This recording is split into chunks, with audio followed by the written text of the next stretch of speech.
కొన్ని సందర్భాల్లో మనం చేసుకునే చిన్న చిన్న మిస్టేక్స్ కాస్త అవి మనకు చాలా మూల్యాన్ని చెల్లించుకోవాల్సిన పరిస్థితి అయితే వస్తుంది. ఎందుకు ఈ విషయం గురించి నేను చెప్తున్నాను అంటే, ఇక్కడ నేను ఒక వీడియోని షేర్ చేస్తున్నాను. ఈ వీడియోని చూడండి, ఆ తర్వాత మనం మిగతా విషయాలని చెప్పేసి కొన్ని సందర్భాల్లో మనకు తెలిసి చేసే మిస్టేక్స్ వల్ల చాలా మూల్యాన్ని అయితే చెల్లించుకోవాల్సిన పరిస్థితి వస్తుంది. అంటే మనకు నైట్ టైం మొత్తం అంతా కూడా నిద్ర ఉండదు, అయినా కూడా మనం డెస్టినేషన్ రీచ్ అయిపోవాలి, నేను తొందరగా వెళ్ళిపోవాలి, ఆఫీస్ లేట్ అయిపోతుంది, లేకపోతే నాకు వర్క్ స్ట్రెస్ ఉంది, లేకపోతే నేను ఎర్లీగా వెళ్ళిపోవాలి, అది ఇది అని చెప్పేసి ఎన్నో కారణాల వల్ల అయితే మనం జర్నీ చేస్తూ ఉంటాం. నాన్ స్టాప్ రైడ్స్ అని చెప్పేసి అలా టార్గెట్ పెట్టుకొని వెళ్ళిపోతూ ఉంటాం. అలా టార్గెట్ పెట్టుకొని వెళ్తూ ఉన్నప్పుడు వెహికల్ అనేది మీరు ఎన్ని వేల కిలోమీటర్స్ ట్రావెల్ చేసినా కూడా అలసిపోదు. ఎందుకు అంటే అది ఇంజన్. మన బాడీ ఖచ్చితంగా అలసిపోతుంది, మన బాడీకి రెస్ట్ కావాలి. ఇంజన్కి రెస్ట్ లేకుండా కూడా వెళ్ళగలుగుతుంది. ఎప్పుడైతే మన బాడీకి రెస్ట్ లేకుండా ఉంటుందో మన మైండ్ పనిచేయడం ఆగిపోతుంది. ఆ సందర్భంలో ఎంతకైనా కూడా జరిగే అవకాశాలు అని చెప్పేసి ఉంటాయి. ఇక్కడ ఒకసారి ఈ వీడియో చూస్తూ ఉన్నారు కదా, యాక్చువల్గా ఈ వీడియోస్ అండ్ ఈ ఫొటోస్ నాకు షేర్ చేసిన పర్సన్ ఎవరైతే ఉన్నారో ఈ కార్కి సంబంధించిన ఓనర్ నైట్ మొత్తం అంతా కూడా ట్రావెల్ చేశారు. అండ్ ఇంకొక విషయం ఏంటంటే, నైట్ కారుకు సంబంధించిన టైర్ బరస్ట్ అయిపోయినప్పుడు ఫారెస్ట్లో ఇరుక్కుపోయారు ఫ్యామిలీతో. అక్కడ ఆ కార్ని తీసుకురావడానికి చాలా ఇబ్బంది పడిపోయారు. అదొక టెన్షన్. ఎర్లీ మార్నింగ్ రాగానే ఆఫీస్కి సంబంధించిన టెన్షన్. కార్ బ్యాక్ ప్యానల్ మొత్తం అంతా కూడా చాలా వరకు డ్యామేజ్ అయింది. అది చూస్తే ఎలా ఉంటుంది, నేను హై అండ్ వెహికల్ తీసుకున్నాను, టాప్ వేరియంట్ తీసుకున్నాను, నా ఫ్రెండ్స్ ఎవరైనా చూస్తే బాగోదు కదా అన్న అవన్నీ కూడా మైండ్లో రన్ అవుతున్నాయి. నైట్ మొత్తం నిద్రలేదు. అయినా కూడా తను చేసిన మిస్టేక్ ఏంటి అంటే రోడ్డు మీదకి రావడం. ఆ రోజు రెస్ట్ తీసుకోవడానికి కూడా తనకైతే టైం లేదంట, ఎందుకంటే ఆఫీస్ వర్క్ ఉందండి, ఆఫీస్ స్ట్రెస్ ఉందని చెప్పేసి అయితే అన్నారు. బ్రదర్, నేను ఒక 1 కిలోమీటర్ దూరంలో షోరూమ్కి రీచ్ అవ్వాలి అని అనుకున్నప్పుడు నా ముందైతే ఒక లేడీ టూ ఇటు అయితే మూవ్ అవుతూ ఉన్నారు. నన్ను కన్ఫ్యూజ్ చేశారు. కన్ఫ్యూజ్ చేసినప్పుడు నా ముందు వెళ్తున్న ట్రావెల్ ఆ వెహికల్ యాక్చువల్గా నేను యూజ్ చేస్తున్న vehicle IMT intelligent manual transmission. అక్కడ వచ్చేసి క్లచ్ పెడల్ ఉండదు కదండి. అక్కడ నేను బ్రేక్ అనుకోబోయి యాక్సిలేటర్ ఇచ్చేసాను. యాక్సిలేటర్ ఇచ్చిన వెంటనే వెహికల్ స్పీడ్ 30 కిలోమీటర్ స్పీడ్ ఉన్నది కాస్త 50 కిలోమీటర్ స్పీడ్కి వెళ్ళిపోయి ముందున్న టెంపో వ్యాన్ అయితే హిట్ చేసేసాను. అప్పుడు నా వ్యూ అంతా కూడా ఆ లేడీ పైన ఉంది. ఆ లేడీకి ఏమైనా ఇబ్బంది పెడతానేమో, ఆ లేడీకి ఏమైనా టచ్ అవుతుందేమో అన్న ఆ లేడీ వైపు చూస్తూ ఉన్నప్పుడు ముందున్న ఈ టెంపో వ్యాన్ అయితే హిట్ చేశాను.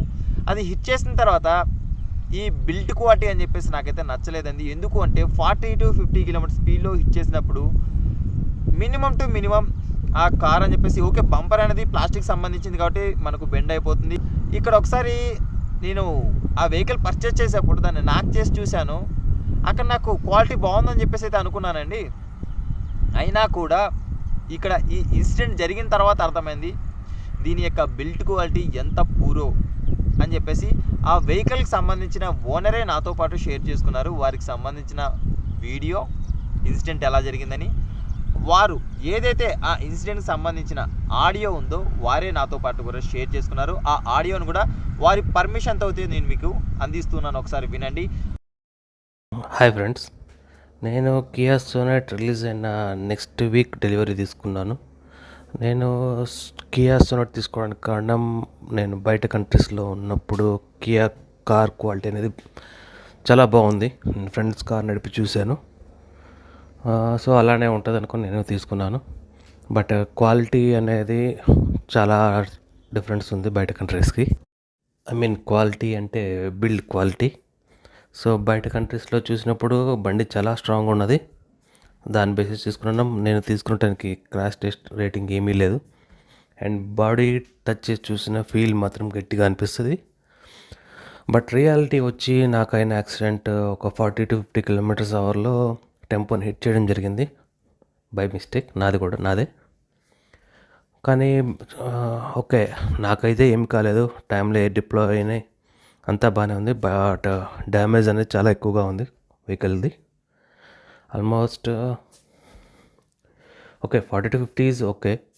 బట్ ఇఫ్ అదే కనుక హై స్పీడ్లో ఉంటే మరి ఎలా ఉంటుంది అనేది ఐడియా లేదు. బట్ క్వాలిటీ అనేది మాత్రం మీరు చూసుకోండి ఫ్రెండ్స్. బిల్డ్ క్వాలిటీ అనేది నాకు అయితే సాటిస్ఫైడ్ కాదు. బట్ కొన్నాను కాబట్టి ఇప్పుడు నేనైతే ఏం చేయలేను, జాగ్రత్తగా నడుపుకోవడం తప్ప. బిల్ రేటింగ్ వచ్చేసి నేనైతే ఒక 2-3లోనే వస్తుంది అని నేను అనుకుంటున్నాను. ఇది ఫ్రెండ్స్, థ్యాంక్ యూ. అంటే ఒక విషయం గమనించండి, నాకు ఎవరైతే యాక్సిడెంటల్ రివ్యూస్ కోసం ఫొటోస్ అండ్ వీడియోస్ పంపిస్తున్నారో అందులో మెజారిటీ ఆఫ్ పీపుల్ కార్ ఓనర్సే ఉన్నారండి. ప్రీవియస్గానే ఒక వీడియో పోస్ట్ చేశాను కదా, కియా సోనెట్ యొక్క బిల్డ్ క్వాలిటీ పూర్ అని చెప్పేసి. ఇది కూడా సెకండ్ వీడియో. ఇంకా 2 వీడియోస్ కూడా ఉన్నాయి. ఇంకా 2 వీడియోస్ కూడా అతి త్వరలోనే రాబోతూ ఉన్నాయి. కియా సోనెట్ని కొనడానికి ఎవరైతే అనుకుంటున్నారో వాళ్ళైతే కొంచెం ఆలోచించండి. ఎవరైతే కొన్నారో వాళ్ళైతే జాగ్రత్తగా ఉండండి. నేను ఈ వీడియో చేస్తుంది కేవలం మిమ్మల్ని అవేర్ చేయడానికి, మిమ్మల్ని ఎడ్యుకేట్ చేయడానికి తప్పనిచ్చి ఎవరి మనసు నొప్పించాలని కానీ ఎవరిని ఉద్దేశించి కానీ ఈ వీడియో నేనైతే చేయట్లేదు ఫ్రెండ్స్. ఇది ఇవాళ వీడియోలో కియా సోనెట్ యొక్క బిల్డ్ క్వాలిటీ మీకు ఎలా అనిపించింది అని చెప్పేసి కింద కామెంట్ సెక్షన్లో కామెంట్ చేయడం మాత్రం మర్చిపోవద్దు. మీకు ఈ వీడియో నచ్చట్లయితే లైక్ చేయండి, మీ ఫ్రెండ్స్ అండ్ ఫ్యామిలీ మెంబర్స్తో పాటు షేర్ చేసుకోండి. మీకు కియాకి సంబంధించి ఇంకా ఇలాంటి ఇన్సిడెంట్స్ ఏమైనా మీ దృష్టికి వచ్చినట్టయితే కనుక ఇక్కడ స్క్రీన్ పైన డిస్ప్లే చేస్తున్న ఈ నెంబర్కి నాతో పాటు మీరు షేర్ చేసుకోండి.